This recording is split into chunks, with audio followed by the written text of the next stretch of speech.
అందరికీ స్వాతంత్ర దినోత్సవ శుభాకాంక్షలు. సో మనకు నిజంగా ఇండిపెండెన్స్ డే అంటే చాలామందికి హుషారుగా ఉంటుంది. ఎందుకంటే మనము బ్రిటిష్ వాళ్ళ చేతుల నుండి మన ఇండియాని రక్షించుకున్నాం. కానీ ఇప్పుడు నాకేమనిపిస్తుందంటే మన యూత్ అనేది ఏంటంటే ఒక బందీలో ఉన్నారనిపిస్తుంది. ఎందుకంటే మనం అప్పుడు ఏంటంటే స్వాతంత్రం రాలేదని మనము అనుకున్నాం. కానీ ఇప్పుడు మన యూత్ అనేది ఏంటంటే వాళ్ళకి స్వాతంత్రం లేకుండా పోయింది అనిపిస్తుంది. ఎందుకంటే ఇప్పుడు వాళ్ళు ఒక ఇంటర్నెట్ కానీ మద్యం, గంజాయి ఇలాంటి మత్తు పదార్థాల బందీలో ఉన్నారు. సో ఎప్పుడైతే మన యూత్ ఈ మత్తు పదార్థాలు, గంజాయి, తర్వాత ఇంటర్నెట్ అడిక్షన్ వాటి నుంచి దూరం అవుతారో అప్పుడే మనకు నిజమైన ఇండిపెండెన్స్ డే.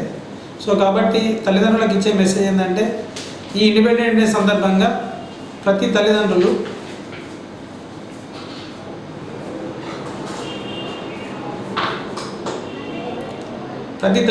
మీ పిల్లల్ని వాళ్ళకి ఎప్పుడు స్వాతంత్రం వచ్చింది అనుకుంటారంటే వాళ్ళు చెడు వ్యసనాలకు దూరంగా ఉన్నప్పుడే వాళ్ళు నిజమైన పౌరులుగా మారడానికి అవకాశం ఉంటుంది. అప్పుడు మనం తెచ్చుకున్న స్వాతంత్రానికి ఆ ఇండిపెండెన్స్ డేకి వాల్యూ ఉంటుంది. సో కాబట్టి యూత్ కూడా ముఖ్యంగా ఈ ఇండిపెండెన్స్ సందర్భంగా మీ యొక్క చెడు వ్యసనాలకు దూరంగా ఉండి మన దేశానికి వెన్నుముక లాంటి యూత్ రీసెర్చ్ కానీ మంచి లక్షణాలు కానీ అలవర్చుకొని మన ఇండియాని ఇంకా అభివృద్ధి పథంలో తీసుకెళ్ళి మనం కొత్త కొత్త ఆవిష్కరణలు చేసి ప్రపంచ దేశాలతో పోటీపడి మనము ముందుకు వెళ్ళాలని నేను భావిస్తున్నాను. అప్పుడే మనకు నిజమైన స్వాతంత్రం వస్తుందని నేను కోరుతున్నాను.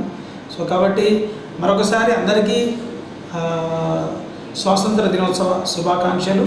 సో ఈ స్వాతంత్ర దినోత్సవం సందర్భంగా మంచి రిజల్యూషన్ తీసుకొని మన ఇండియాని ఇంకా మంచి ప్రగతి పథంలోకి తీసుకెళ్దాం. Thank you very much.